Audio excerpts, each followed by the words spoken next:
You're Human and You, written by Matt Maxtblick. Chapter 33. In the depths of the archives, I wish you had told me about your nightmares sooner, Twilight chided as we walked down the hallway. Bright sunlight streamed in through the stained glass windows as the noonday sun shone proudly down on the snow-covered palace. Last night's snowstorm had been cleared by the weather team earlier this morning, leaving behind a good 5 inches of snow. Fires blazed in the fireplaces that dotted the palace's many rooms, fighting to keep the cold at bay. Even so, the hallways still had a nip to them, and I silently gave thanks that I had remembered to pack a sweater that Rarity had made me. It was the day after the gala, and Twilight and I were still at the palace, staying behind so that Twilight could visit the candlelit archives. After the incident at the gala, Celestia had received word from the guard that something had happened in the dungeons. She had excused herself and hurried off quickly, taking most of the royal guards with her, leaving Luna and her Lunar guards to work on returning the humans to their owners. I didn't see the point in that, seeing that their owners had abandoned them in the first place, but apparently it was the right thing to do. After Celestia's sudden departure, I decided that I had had enough excitement for the evening. Bidding the others good night, Twilight, along with Avera and Ebony, had escorted me back to our room. Once there, Twilight had started to grill me about what had happened while I was by myself at the gala. I had given her a brief rundown of the events, including my run-in with Blueblood, which made Twilight bristle. We had to crack a window open for a few minutes to clear the smoke out of the room. After calming down, and hearing about my discussion with Luna concerning my nightmares, Twilight had decided that we needed to visit the candlelit archives after breakfast in order to research what exactly the statues Lyra and I saw were. It was well past 2 in the morning before Avera and Ebony left for their own rooms, and I was finally allowed to collapse upon the couch. I could hear Twilight muttering to herself as she got comfortable in the bed. I was out like a light within minutes. Breakfast was a quiet affair. Neither Celestia nor Luna showed up, but they sent their apologies for not being able to attend. I wasn't sure why they were so busy, but I figured it had something to do with what had happened at the gala. The palace was practically crawling with more guards than normal.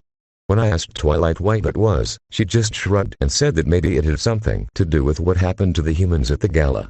I hoped that they would be able to find the unicorn responsible for the whole comet fiasco. My neck was killing me. After breakfast, the rest of the gang said their goodbyes and caught the early train back to Ponyville, leaving me, Twilight, and my guards at the palace. Twilight had sent a quick letter to Spike, explaining that we would be staying in Candlelit longer than expected, and to behave for Primrose while we were gone. With it taken care of, we had headed off towards the archives. However, the 4 of us had some unexpected company. 3 unicorn guards were accompanying us on our journey. According to their leader, a mare that had a wide coat and yellow mane, they were ordered by Princess Celestia to follow us around while we were on the palace grounds. For added protection, the mare said while staring up at me. Twilight had questioned her further, but the mare wouldn't elaborate. However, she had an order from the princess, so Twilight reluctantly allowed them to follow us. I don't see why we need escorts, she had grumbled as we left the dining room. These guards were unlike any of the guards I'd seen before. The trio wore light sets of cobalt armor that seemed to have an airy aqua gleam to them, even when hidden in the shadows. Underneath the armor were dark purple caparisons, which almost looked like ropes. Adorned upon their heads were cobalt helmets that had silver circles attached to them, a hole in the forehead allowing for their horns to protrude. Their manes stuck out from the top of the helmet, giving each a unique crest color.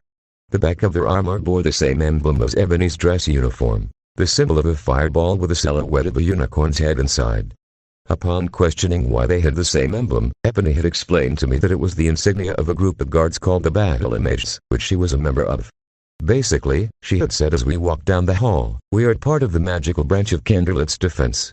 We answer to the Archmage, as well as the princesses, so why aren't you wearing the same armor as them?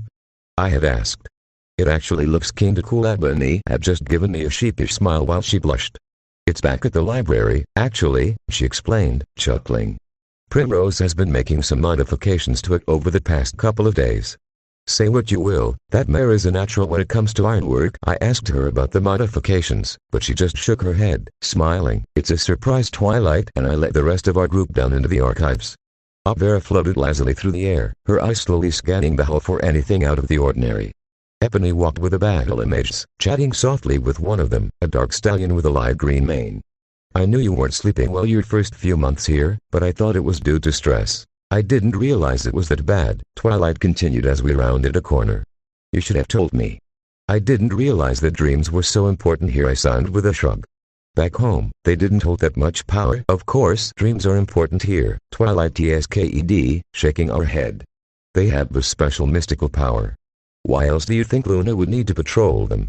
'Cause she's bored during the night and has nothing better to do with her time. Twilight paused, shooting me a blank stare. I gave her a confused look. What? There once was a mare from Monacton, who dreamed she was being flattened. She awoke with a start, and in a beat of her heart, she discovered that it had actually happened. I gave the Allegron an incredulous look. So you're telling me that if I have the dream about Rarity sticking a needle in my good eye, I should stay away from her the next day? No, What? Twilight asked, scrunching up her face. That doesn't even, I don't know. She closed her eyes, shaking her head as she sighed. Look, I concede that not all dreams are mystical here, but that doesn't mean that certain dreams don't hold power over the dreamer. Especially if the dream was anything like the nightmares you were having. I feel like you're making this more complicated than it needs to be, I replied, scrunching up my face slightly in annoyance. From behind us, Ebony spoke up. That's because you come from a world without magic. I looked back to see her smirking up at me. There was nothing to mix with the dreams of your world. I guess it would be like having soda without any fizz to it. It would just taste flat. I guess that's one way of putting it, Twilight muttered as she resumed walking. Ebony just chuckled before continuing her chat with the other battle mages. A few minutes later, we rounded another corner and came into view of the archives entrance, a pair of large gilded doors at the end of the hall. There were vines carved into the dark oaken door frame, and a golden bust of a unicorn was perched just above the door, looking out upon the corridor with glistening ruby eyes. A pair of unicorn guards stood at attention on either side of the doors. They were dressed in gold-trimmed crimson robes that hung down to the floor. Large golden decorative collars rested on their withers and wrapped around to their chests. The top of the collars jutted out from their necks, designed to look like the rising sun. Golden livery rings clasped the robes together. On their heads were helmets that covered most of their face, but left their bottom jaws untouched. They both held large golden halberds. As we approached the doors, one of the guards looked up. His dark brown muzzle was striped with a white of age. His dull gray eyes traveled over our group slowly, his face expressionless. When he spoke, his voice was deep and hoarse. Princess Sparkle, what brings you down here today? Good day, sir, Twilight said cheerfully, stopping just in front of the guard. We're here to do a little research and need access to the archives. If you would be so kind. She motioned at the door with her hoof, beaming at the guard. I take it your entire group wishes to enter the archives? The guard asked slowly, ignoring Twilight's smile as his eyes slowly drifted over our group. Yes, Twilight confirmed with a nod, keeping the smile on her face. Humans are not allowed within the archives, the second guard spoke up. By the sound of the voice, it was clear that this one was a mare. Her coat was the same color as her partner's, tinged with white as well. Her silver eyes were locked on me, but her face remained expressionless. Can't you make an exception for him? Vera asked as she landed beside me. It's not like he's going to cause trouble. Humans are not allowed within the archives, the mare repeated, her gaze not wavering. You'll have to wait outside until you return, or you may take him back to your room and leave him there. But he's the whole reason we need to get into the archives in the first place. Vera shouted, waving her hooves in the air. You can't seriously be telling us that he can't come in with us.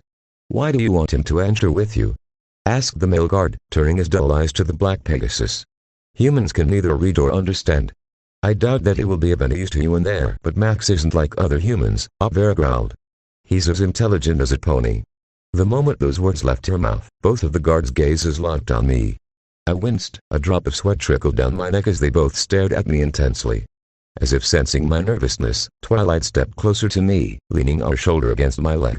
Eventually the mare's expressionless face cracked, a small smile playing across her muzzle. So, this is the human that was causing Princess Celestia trouble several months ago. She spent several sleepless nights browsing the archives, looking for any reference she could find of an intelligent human. The stallion spoke up with a small smile of his own. Both guards stared at me for several seconds, before turning and sharing a look between the two of them. 1 second please, the mare finally said, turning back to us. She closed her silver eyes, and her horn began to glow slightly. As we watched, she slowly began to whisper to herself, almost as if she was having a silent conversation with someone who wasn't there. Several minutes later, the light around her horn died out, and she opened her eyes again. I have consulted with the Solar Princess, the guard said. She has vouched for him. He may enter. But be warned, human, she added, her silvery eyes glaring up at me in such a way that I was reminded of my grandmother whenever she got angry. Take only what you need from the archives, lest it take something from you as well. Raising his halberd into the air, the stallion banged the butt of it against the ground. As the echoes died down, there came a loud grinding sound from the other side of the archive's doors. With a lurch, the double doors slowly swung open, creaking loudly as they did so. A blast of cold air blew up from deep within the inner sanctum, causing me to shiver slightly and pull my hands deeper into the sleeves of my sweater. The musty smell of old paper and dust filled my nostrils. The inside of the archives was cloaked in darkness. Not a single light could be seen inside. "Take as long as you need," the stallion said as the doors came to a stop. He leaned on his halberd slightly, a tired look in his eyes as he smiled softly. "Please try not to get lost, thank you," Twilight said with a nod as she led our group through the doors and into the blackness of the archives. As the last of the battle images entered, large gears hidden behind the doors began to turn again with a groan. Slowly, the doors to the archives began to swing shut again. With a loud thud, the doors sealed and plunged us into darkness. There was complete silence for several seconds before Twilight spoke up. Even though she whispered, her voice carried loudly through the gloom. "Hang on a second, let me get us some light." There was a brief jingle as Twilight began to push magic through her horn. A dim lavender light sparked to life, the source coming from the tip of Twilight's horn. "There, that's better," she said with a smile. "What's with the darkness?" I asked, glancing around. Even with Twilight's spell, it was difficult to see our surroundings. I was getting an uneasy feeling as thoughts of my nightmares, and the encroaching darkness, returned. "Light can damage some of the older works, and causes fading over time," Twilight explained, looking around as well. "The archives are always kept dark and cool to help preserve the information stored here for as long as possible." Beside Twilight, Ebony lit up her horn as well, casting a pink hue over herself and the surrounding area. The other unicorns followed suit soon afterward, bathing our group in a swirl of multicolored light. "So what do non-unicorns do when they want to visit the archives?" I asked. "Well, usually there are a couple of lanterns around here." Looking around, Twilight grabbed a medium-sized metal object that had been resting beside one of the pillars. Picking it up with her magic, she handed it carefully to me. Grabbing it in my hands, I studied the object closely, having to squint slightly to see the blackened metal in the darkness. It was a simple lantern, blackened with age, with a shutter covering the opening for the light. A handle on top of the lantern gave the carrier something to hold. By the shape of the wooden handle, it was designed to be held with the mouth. It even had teeth marks in the wood. Opening the lantern's cover, it became instantly and painfully clear that it wasn't lit. Turning, I held it up for Twilight to see, giving her a bemused look. "Hang on," she said, scrunching up her face in a cute manner. The light on the tip of her horn grew marginally brighter. There was a soft click before dim red light sputtered to life within the depths of the lantern. "There you go," she said with a smile as the light on her horn returned back to its original brightness. I gave her a quick smile and a nod. With that, I held the lantern up and finally got a look at the surrounding area. Just like the other side of the doors, large pillars adorned either side of the entrance. Instead of being made out of gold, however, these seemed to be made out of a unique black metal. Thorny vines ran up the frame of the doors, reaching up towards a large black bust of a unicorn, this one with eyes of sapphire. Turning on the spot, I shone the red light around.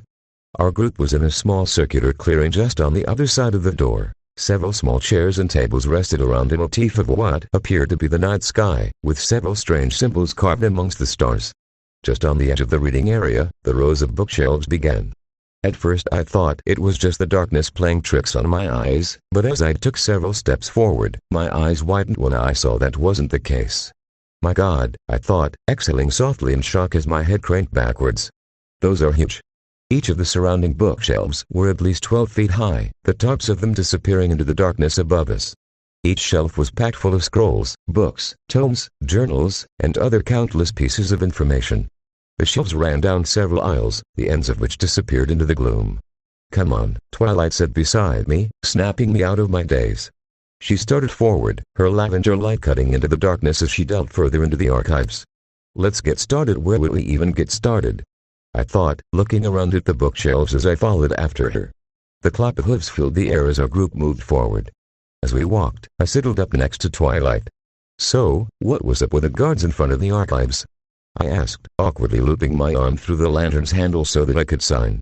"They're called sentinels," Ebony spoke up from behind me. I glanced down at her as she sped up to walk beside me. "There are only 4 of them in active service at the moment, and you just met 2 of them. Why are there only 4 of them?" I asked, the lantern swinging slightly as I moved my arms. "Because sentinels are unique," Ebony explained, her quiet voice carrying in the still air. Her eyes sparkled as a large grin spread across her face. When a unicorn enlists in the academy, they have two paths that they will end up eventually taking. One path is that of a cleric, while the other path is that of a battle mage. If a unicorn chooses to become a cleric, or medical spellcaster, they spend most of their time learning about healing magic, as well as counterspells. The healing magic allows them to fix maladies such as burns, poisoning, diseases, and physical injuries, anything you might go to the hospital for. As they get older and get more experienced in the art of healing, a cleric might get the opportunity to become a healer, one of the elite unicorns who work in the Royal Infirmary. It's the healers that take on the extreme cases of magical accidents, injuries, and ailments, as well as oversee the health of the princesses themselves. It takes many, many years of dedication and study in order to become a healer, and even then they must prove to a board of directors every few years that they are still versed enough to remain healers. There is even a test they must take, which can last up to 3 days long. I blinked, looking over at Twilight as Ebony spoke. She was staring at the unicorn, engrossed by what she was saying.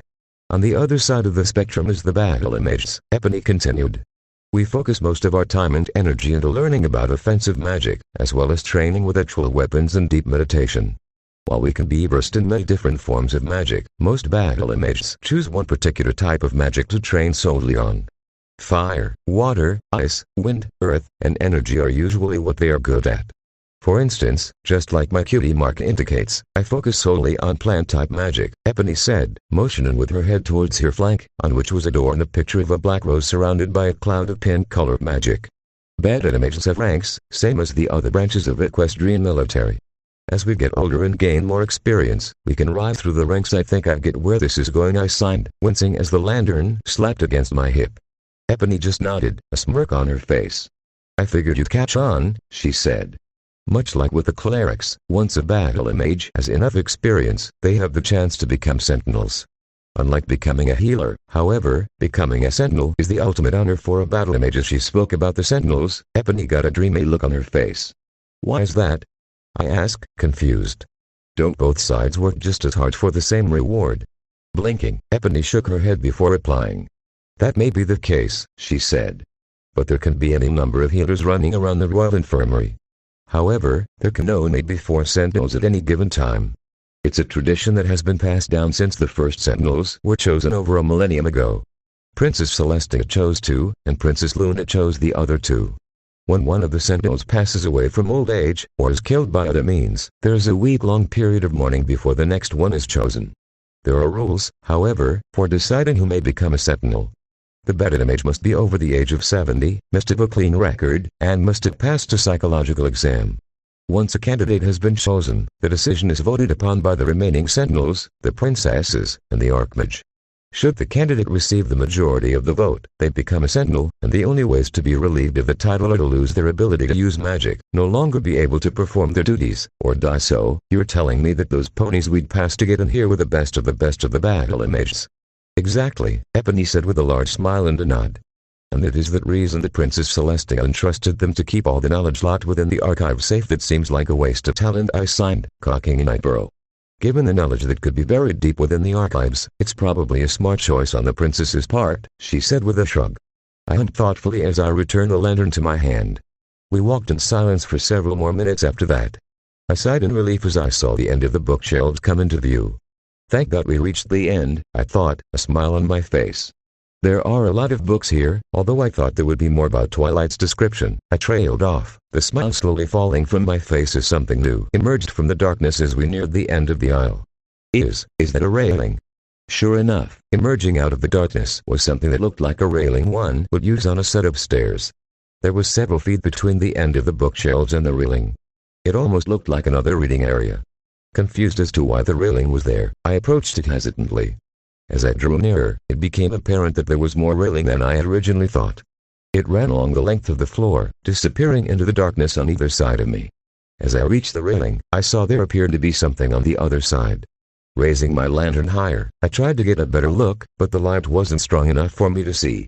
The sound of hooves on the floor drew near as Twilight moved to stand next to me. Lifting her head higher, she increased the light shining from her horn. My jaw dropped when I saw what was revealed by the light. What I had thought was the back wall of the archives wasn't that at all. The railing we had reached wrapped around a massive hole in the floor, nearly 50 feet in diameter. A set of double spiral staircases emerged from the hole, rising into the air to another hole in the ceiling. Surrounding the hole on all sides were more bookshelves, which ran away from the hole like rays from the sun. Leaning over the railing slightly, I glanced down into the pit. My eyes widened as I saw that there were several more floors beneath us, each filled with shelves of books. After 3 floors, the stairs disappeared into the darkness, Twilight's light no longer able to illuminate the depth of the room. Glancing up, I saw the exact same thing applied to the ceiling as well, the spiraling staircase rising several floors up before disappearing into darkness. The archives weren't just huge, they were enormous. Over 2 million books, Twilight spoke up from beside me. I glanced over at her and saw her staring out upon the sea of bookshelves in front, above, and below us with a dreamy expression on her face. Sighing happily, she turned to look at me, giving me a large smile. "Welcome to the archives." My hands shaking slightly, I placed my lantern on the floor. "This is the archives?" I asked, shaking my head slowly. "How the butt are we supposed to find anything in here? It'll take months just to search 1 floor. We don't even know where to start looking." "Sure we do," Twilight said with a smirk. I gave her a confused look, unsure how she could possibly know where anything was in this place. "There's an entire section just for information concerning humans on the bottom floor," she explained, pointing a hoop down into the void. "Since the statues in your dream were human-shaped, any mention of them will be within that section." "How many floors down do we have to go?" I asked, gazing into the pit before us. "We're on the 5th floor," Twilight said simply before turning and heading towards the stairs. I looked over at the rest of our group. Ebony glanced up at me and shrugged before following after Twilight. Sighing, I picked up my lantern and fell into step behind them. "Be careful on the stairs," Vera snarked as she spread her wings to take flight. "See you losers at the bottom." She made to take off, but was stopped when 5 different clouds of magic grabbed her. "No!" Twilight cried loudly, her voice echoing around the massive archives. The resulting echoes made it seem like hundreds of Twilights were shouting at once. "You can't fly in here. The disturbance from your wings could cause potential damage to some of the older content. Until we leave, you have to remain on the ground." Grumbling, Vera folded her wings and sulked as she was forced to take the stairs with the rest of us. Descending the stairs, we passed floor after floor as we sunk further into the earth. I finally was able to see why the sentinels told us to be careful not to get lost. How could you even find someone in this place? It's like a miniature city, I thought, sticking close to Twilight so I didn't lose her and become lost within the labyrinth of shelves. Reaching the bottom of the stairs, we followed Twilight as she began to snake her way through the shelves. I didn't know exactly how she knew where she was going, but I had a sneaking suspicion that she might have been here before. As we walked, I suddenly got the eerie feeling that we were being watched. Glancing over my shoulder, I searched for any signs of movement, but couldn't see anything in the darkness that was creeping in behind us. I swallowed nervously as I recalled the warning the Mare Sentinel had given me. Turning back to Twilight, I edged closer to her, the feeling of being watched only growing stronger. "So, there isn't anything living in here, is there?" I asked, casting another nervous look around. The question caused her to snort in laughter. "Of course not," she chuckled, sounding as if it was the stupidest idea she had ever heard. "There's nothing living within the archives." As she looked up at me, she blinked in confusion. The smirk vanished from her face, replaced instead by a look of concern. "Are you okay?" she asked, leaning our shoulder against my leg as we walked. "It feels like something is watching us from the shadows. Are you sure you're not just being paranoid?" Vera whispered loudly. Even though she sounded skeptical, she still glanced around at the surrounding darkness, her ears perked. "I'm not sure," I replied, chewing on my lip. We continued down the aisle, but I couldn't help but glance over my shoulder every couple of steps. As if sensing my unease, the ponies slowly began to close ranks, walking closer and closer together the farther we walked. After several tense minutes, Twilight halted suddenly, causing me to almost trip over her. Her ears perked up and her muscles tensed. She stared into the gloom in front of us for several seconds before turning to look back at the group. "Increase your lights a little," she hissed to Ebony and the battle images. "Not full power though, just enough to give us a little more breathing room." The 4 battle images nodded before doing as instructed. With a low hum, the area around us was suddenly bathed in a flood of multicolored light. With the increase in visibility also came a sound that caused my heart to skip a beat, the sound of something scuttling quickly across the floor. Instantly, the battle images closed rank around me. "What in Celestia's name was that?" Vera hissed, her flank pressing into my leg as she glared at the darkness behind us. Her wings were spread and she was crouched, ready to leap. "My paranoia," I snarked, keeping my head on a swivel as I tried to peer through the darkness. Whatever it was, it sounded close. "Shut up," growled one of the battle images. She glared over her shoulder at me. If you don't have anything helpful to contribute, then keep quiet. Hey! Twilight whipped her head around. Don't talk to him like that. Every pony shut up. Ebony hissed, her eyes darting to and fro. Silence fell over our group, everyone's ears straining to hear even the slightest movement. There was only silence. Whatever had been there was now gone. I thought you said nothing lived in here, Avera whispered to Twilight, keeping her eyes locked behind us.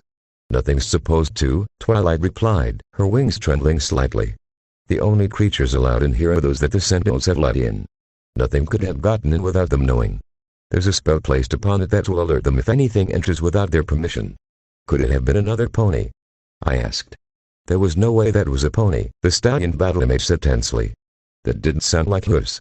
It had to be something else. An uncomfortable silence fell over our group as we all stared into the darkness. Well, whatever it was, it's gone now, Ebony said slowly. How much further do we have to go? Avera asked, not raising from her crouched position. The section we're looking for is actually the next shelf down, Twilight answered as she slowly began to inch her way forward. About a minute's walk. Let's get this over with as quickly as possible, Avera growled. Agreed, Twilight said. Every pony stick together. If you go anywhere, for any reason, make sure you tell the group, and that you have a partner. No pony goes off on their own, got it? A murmur of agreement came from the battle images. Placing the lantern onto the ground, I reached down and picked Avera up. She yelped as I lifted her off of the ground. What are you doing? Flipping her around, I placed her on my back. As she wrapped her hoods around my neck, I glanced at Twilight. I've got my partner. Twilight just shook her head, a small smirk playing across her muzzle, though she quickly raised a hoop to hide it. I reached back down and picked up the lantern, opening the shutter again as the light from the unicorn's horn dimmed. With that, our group continued on, albeit at a slower pace as everyone kept their ears perked. When we reached the end of the aisle, Twilight stopped again. Motioning with her hoof, she indicated the shelves just in front of us. These 3 shelves hold all the information we have on humans. If the information we are looking for isn't here, it won't be anywhere else. I glanced at the shelves in question, a lump forming in my stomach. Each of those 3 shelves were 12 feet high, and if they were anything like the other shelves we'd passed, were 300 feet long as well. With each shelf packed full, there was a fair amount of content we were going to have to look through. This is going to take a while, I thought as the others slowly began to make their way down the shelves. I sighed heavily as I flicked absentmindedly through the pages of a large tome, skimming each page quickly as I looked for anything that mentioned statues. I was relaxing in the reading area located on the far side of the human section along with Avera and the stallion battle image, Zenglory. Sitting at one of the desks, I had the lantern placed upon the tabletop. It cast a red hue around the surrounding area, and gave me enough light to read by.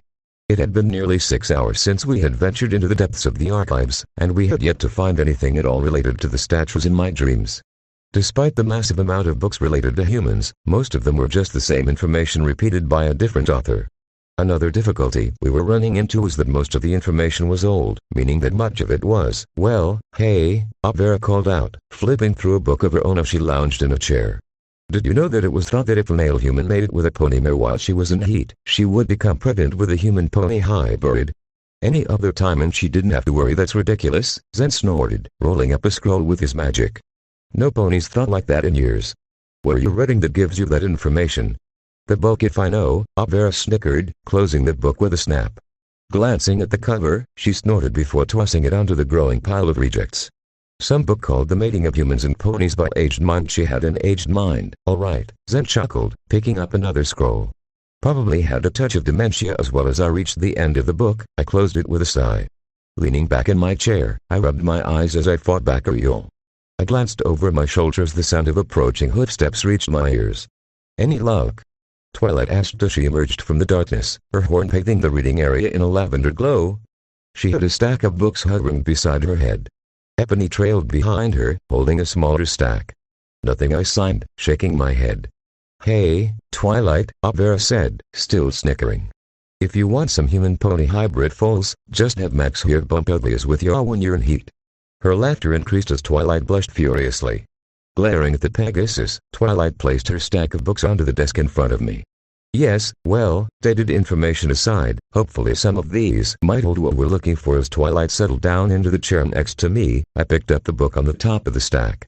The cover was blank, made out of thick, dark blue leather-like material. Cracking the aged book open, I glanced at the first page.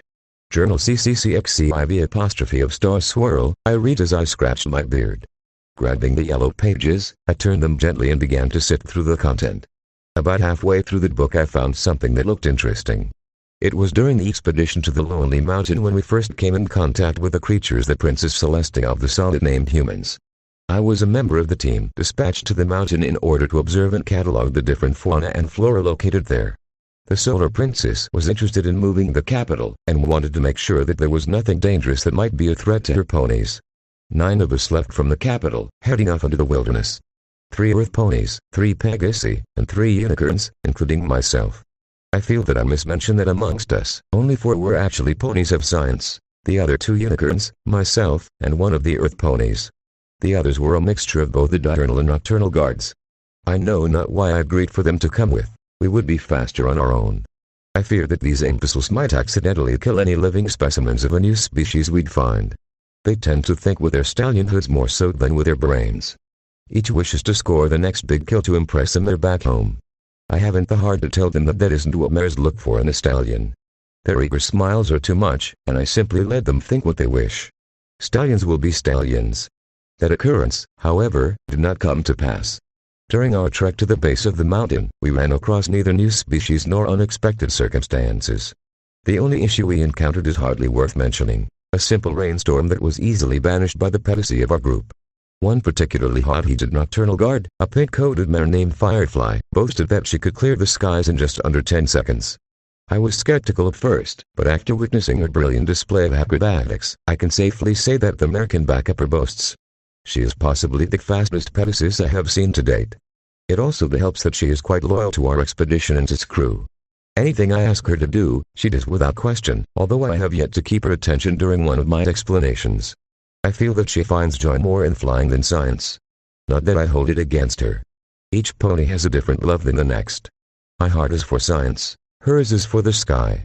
It had been nearly a fortnight since the expedition began its journey to the Lonely Mountain when we ran into the creatures.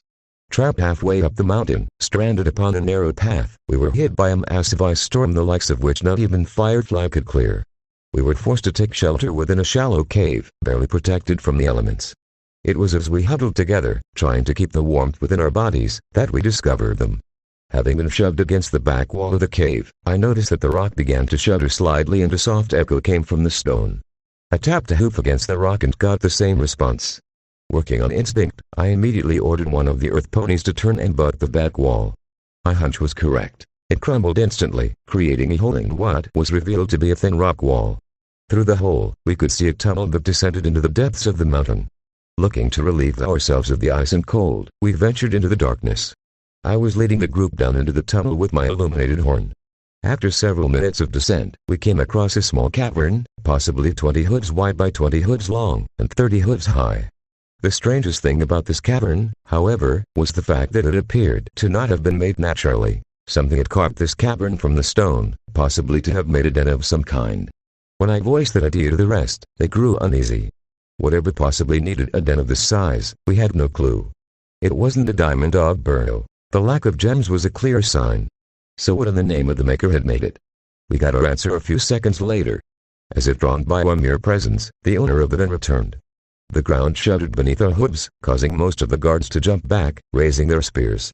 Rocks crumbled as a hole opened up near the far side of the cavern.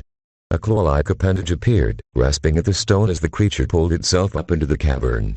Oh, this mysterious creature.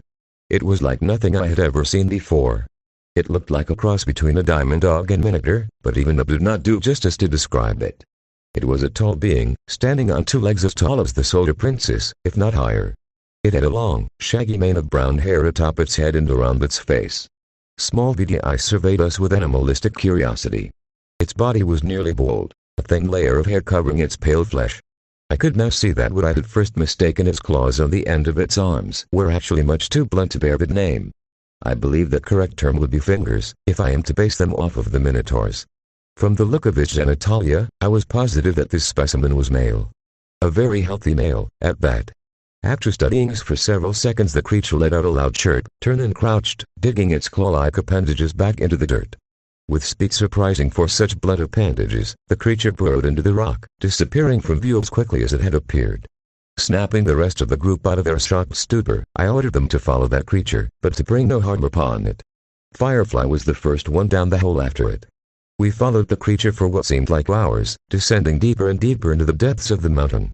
I was just about to call off the hunt and return to the surface when we stumbled upon them, an entire pack of the creatures. There had to be at least 30 of them living in this massive cavern. Some of them were thinner than the original creature, and had bulging chests. It reminded me rather of a cow's udder. The longer mane of hair on their heads, as well as the lack of visible genitalia, made it clear that this was a possible female of the same species. Several of the females were holding what appeared to be infants. An underground river provided them with water.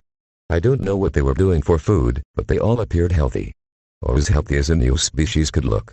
For all we knew, they could have been starving. Our sudden appearance within their den drew their attention to us like moths to a candle. Thankfully enough, they did not respond towards our disturbance aggressively. In fact, they appeared more curious than anything else. When one of the females, a small, petite thing with reddish-brown hair, approached us, the guards grew nervous. Their fear was unfounded, however, as she snuggled up against Firefly and cooed softly. I think she liked the feel of Firefly's fur against her bare skin. As more of the creatures ventured forth to investigate, I knew the world would never be the same. Some guards laughed, the scientists cried in joy. I remained silent. Something about these creatures made me feel uneasy, a nagging feeling at the back of my mind, as though I was forgetting something important. I felt a chill fall over my bones, as if I had walked upon sacred ground. As I stared at the creatures, I couldn't help but remember something I had heard this older princess say once, when I had caught her outside one night. She was staring up at the moon, a faraway look in her eyes, as she exclaimed, "Now I have saved lives, but destroyed gods in the process." I'm not sure why I thought that at this particular moment, but a stirring in my mind told me that it was correct. May the Maker have mercy on my soul for what I did next. As I watched those new creatures huddle around us, I found myself longing for home. The faster we could herd these creatures together, the faster I would be able to return to the comforts of my home and the warmth of my hearth. I yawned as I reached the end of the paragraph. Turning the yellow page, I blinked in surprise when I saw it had no writing on it. Instead, it bore rough sketches of several different humans, some male, some female. Flipping through another couple of pages, I saw that the writing continued later on, but it had nothing more to do with humans. Sighing heavily, I closed the book and placed it on the pile of ones I had already read. Looking around, I saw that when I had been reading, the other two battle images had returned, and had their muzzles buried in books of their own. "Find anything in that one?" Twilight asked me as she looked up from her book. "Nothing useful," I responded with another yawn. It was interesting though. It was a written account of when ponies first discovered humans. "Oh, really? Who was it by?" Twilight asked, perking up. "Someone named Star Swirl." "Star Swirl?" Twilight gasped, grabbing the book in her hooves. "I didn't realize it was one of the ponies that discovered humans." This is amazing." She squealed happily as she flicked the book open and began to read. Chuckling, I pushed myself away from the desk and stood up. I stretched, groaning happily as my back cracked several times. Satisfied that I had worked the kinks out of my spine, I turned and picked up my pile of already read books. "Need I return those?" Ebony asked, rolling up a scroll. When I nodded, she stood up and grabbed a stack of her own. "I'll go with you then." Picking up the lantern, Ebony and I headed off. "Hey, I was using that." Vera called after me, earning a chuckle from Ebony. Walking together quietly, we headed back to the human section, each of us keeping our ears perked up from any sound that could indicate the thing from before was approaching. There was no clear method of organization within the section, so I just started putting books back wherever I could find an open place. A ladder attached to the bookcase allowed us to reach the higher shelves. I had just replaced the last book and was heading towards Ebony when something on the shelf caught my eye as I passed. Backing up several steps, I lifted the lantern to get a better look at the object. It was a small thing, looking more like a booklet than an actual book. It was leaning up against a large tome, and the only reason I noticed it was because the cover was white. Picking up the book, I placed the lantern on the ground. Crouching so that I could use the light, I flipped the small book open and began to read. It appeared that the book was actually a group of letters bound together. It didn't list who the recipients were, but the writer was a pony by the name of Mystic Melody. Flipping to a random letter, I began to read. "I know it has been a while since I have last written to you, and I apologize for that.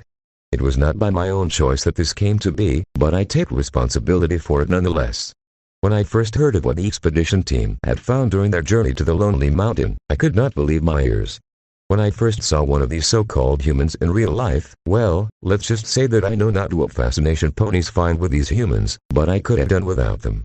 The thing that baffles me the most, however, is just how Princess Celestia came up with a name for the species.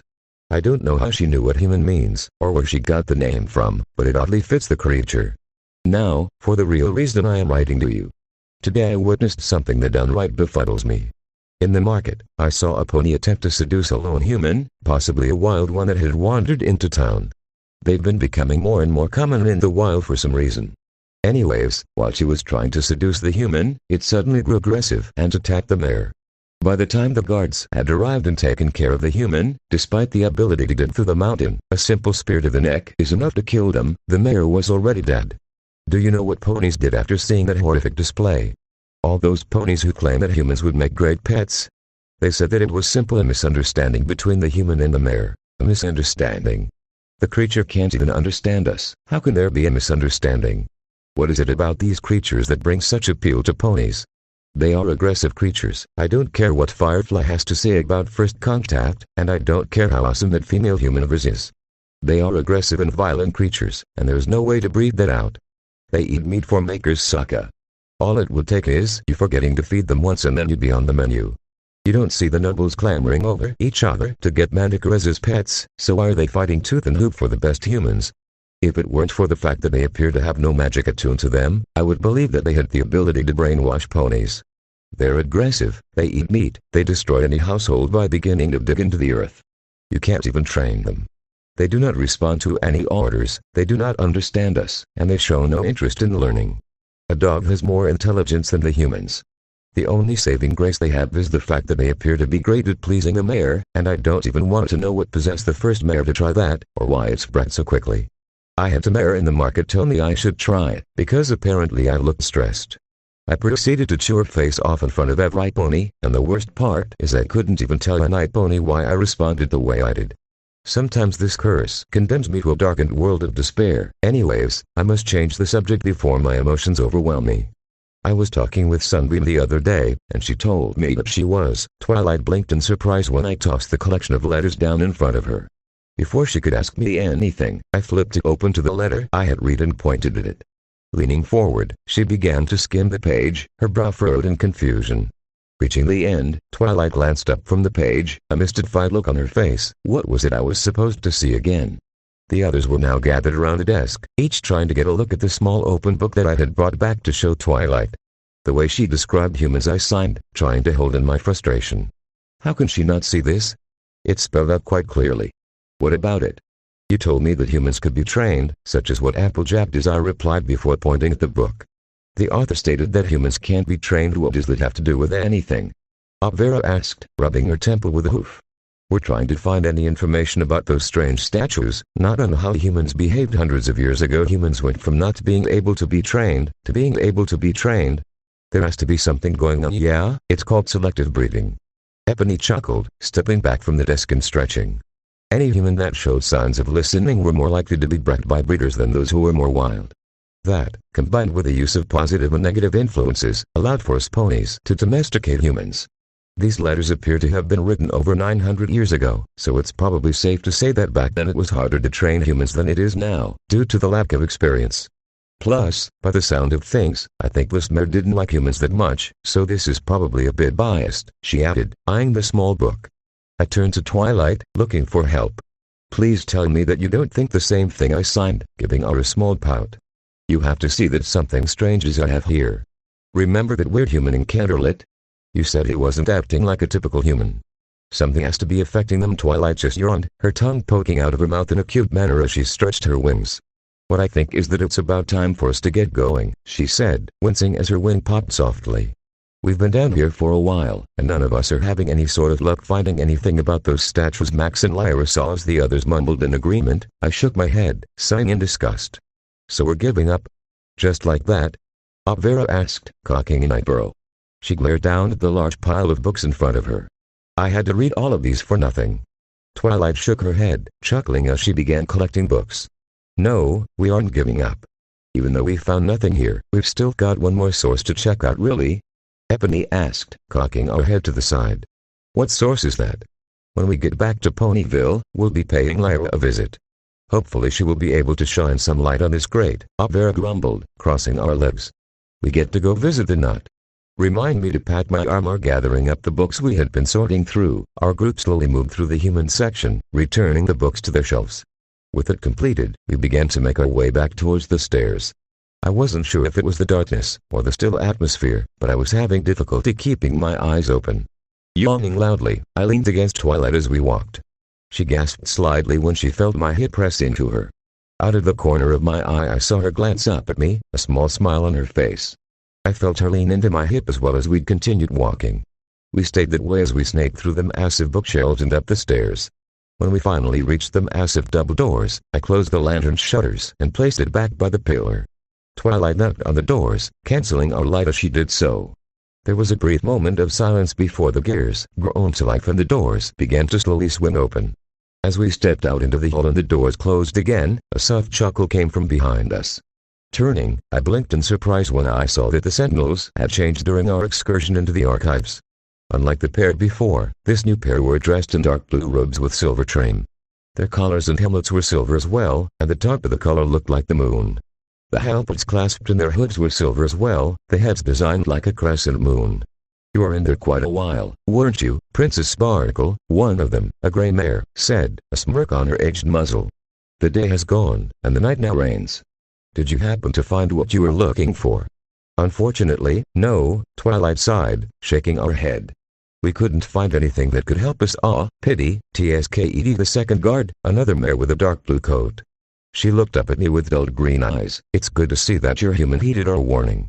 It would be horrible if his experience was less than pleasant. I blinked in surprise, giving the mare a curious look. How did she know about that? The other Sentinels probably told them about us when we first arrived, Epony explained in a whisper upon seeing my confused expression. They may be old and wise, but the Sentinels have been known to have a rather playful streak from time to time. It doesn't help matters that there appears to be some form of telepathy between the four of them. Careful, Major, chuckled the first guard. You don't want to give away all of our secrets to this human, do you? Epony just gave the mare a sheepish smile. Is there anything else we can help you with tonight, Princess Sparkle? The second guard asked kindly, the small smile still in her face. Unlike the day Sentinels, these two seemed more relaxed. Yeah, Vera said, stretching her wings. Did you guys know you've got something living in there? She jagged a hoof at the closed archive doors, causing both Sentinels to stare at her. No, there's not, one of them said with a chuckle. You probably just ran into one of the good doctor's drones. It entered the archives a few hours before you, and is still inside at this very moment. Why he sends them down here to do his research, I don't know, but it's nothing for you to worry about. It was probably just curious as to your presence. Why didn't the other Sentinels tell us it was in there? Vera growled, flickering our ear. If it hadn't been for Max sensing something was up, we wouldn't have even known about it. What did I tell you? Epony snickered. Playful streak. Vera grumbled, but backed off. I can't believe we were in there with one of those nasty bugs, Vera growled softly, flicking her tail in annoyance. I think we're good here, Twilight said, nodding to the Sentinels. They both returned a nod, their faces returning to their original blank expressions. Have a good night, Princess Sparkle, one of them said as we began to walk off down the hall. Sleep well, and sleep deep. As we walked back towards our rooms, I crossed my arms, shivering slightly. The temperature had dropped within the halls now that the sun had gone down, and I could see my breath each time I exhaled. None of the ponies seemed bothered by the chill, however. So, what are you guys gonna do now?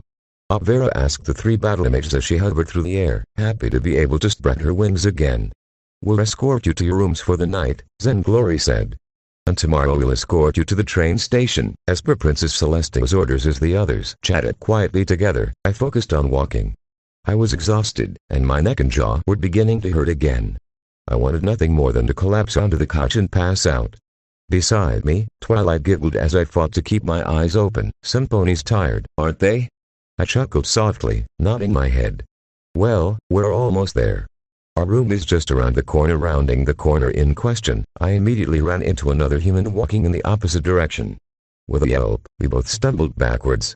Regaining my balance, I glanced over at the human, who was rubbing her forehead where it had bumped into my shoulder. She had poofy light brown hair that reminded me of Pinky's mane, only slightly tamer. A lock of it hung down in front of her face, covering one of her blue eyes. She had on a simple-looking white nightshirt that hung down to her thighs, which I noted dimly, were branded. I also noted, with a blush, that it appeared that the nightshirt was the only thing she had on. Shaking her head to clear it, she gave me a curious look. Approaching me tentatively, she stood upon on her tiptoes to get a better look at me. Murmuring to herself, she ran an eye over me as she slowly circled. My guards had stopped, and were eyeing the human with guarded curiosity. Vera had a small smirk on her face as she watched the female study me. Eventually, the human stepped back, cocking her head to the side as she stared at me. Suddenly, she leaned forward and nuzzled my chin, cooing softly. She inhaled deeply, taking in my scent. I jerked my head back, confused. What the heck? At my sudden movement, she leaned forward and nipped at my chin with her teeth before dropping down and backing away. Chirping quietly, she slipped past me and continued down the hall, leaving me feeling slightly confused. What was that about? Looking down, I saw Twilight was staring at the female, her ears split backwards. Looks like you've caught some pony's eye, Vera snickered, biting on her lip to stifle her laughter. Twilight's tail flicked at her words, and her eyes narrowed. I chewed the inside of my cheek as I watched the human walk down the hall, swaying her hips as she walked. I felt my cheeks heat up as she walked, and continued to stare down the hall even after she turned the corner. I was snapped out of my daze by someone bumping forcefully into my hip. Twilight was glaring up at me, an annoyed look on her face. I thought you were tired. Weren't we heading back to the room? She grumbled, her ear twitching as she pouted. I nodded dumbly and started walking again, but not before glancing down the hall one last time. She wasn't that bad looking. Actually, the rest of our journey was uneventful. Arriving at the guest room where we had been staying, Twilight and I bid the battle images and my guards good night. Vera and Ebony retreated to their own rooms, while the battle images headed back down the hall, letting us know that they would be back in the morning to look after us. Closing and locking the door behind me, I sat against it, exhausted. I yawned, wincing as my jaw cracked loudly. Smacking my lips, I pushed myself off of the door and shuffled into the room. A servant had been in during our absence, and the fire crackling softly in the fireplace heated the room against the winter chill. As Twilight occupied herself in the bathroom, I kicked off my sandals, sighing happily as I wiggled my toes against the warm carpeted floor. When Twilight walked out of the bathroom, I yawned again and made my way over to the couch. I had insisted that Twilight take the bed, as I was used to sleeping on the couch back at the library. Compared to it, the couch here at the palace was enormous. I had just moved to lay down when something grabbed hold of me. I yelped as I was lifted into the air. Looking around, I spied Twilight looking at me, her horn lit softly. "Don't be silly," she said, a small smile on her face as she held me in her magic. "There's plenty of room on the bed for both of us. I'm comfortable on the couch." "Thank you," I sighed, my cheeks warming up again. This just made Twilight laugh softly. Nonsense. She levitated me over to the bed and dropped me down onto the mattress. I bounced once before sinking into the soft comforter. With a flap of her wings, Twilight jumped up onto the bed with me. A burst of magic later, and the lanterns in the room dimmed before flickering out. Only the light from the fire remained. She snuggled under the covers, a happy sigh escaping our lips as she got comfortable. "There, that's better, isn't it?" I chuckled, lifting a hand and scratching behind her ears as I slipped under the comforter as well, keeping some distance between Twilight and myself. She purred happily as she leaned into my hand. The warmth of the comforter, combined with the heat from the fire, had me fighting to keep my eyes open. "I hope you were too bored today," Twilight murmured. "I know not every pony likes sorting through dusty old books. It wasn't that bad," I signed, a content smile on my face. It was actually kind of fun. I tried to form more words, but sleep was digging its claws into me, and I was drifting off quickly. With darkness slowly claimed me, I felt Twilight shift next to me, closing the gap. She tentatively placed her head on my chest, sighing happily when I didn't move to stop her. I smiled, not opening my eyes. My arm seemed to move on its own and I wrapped it around her.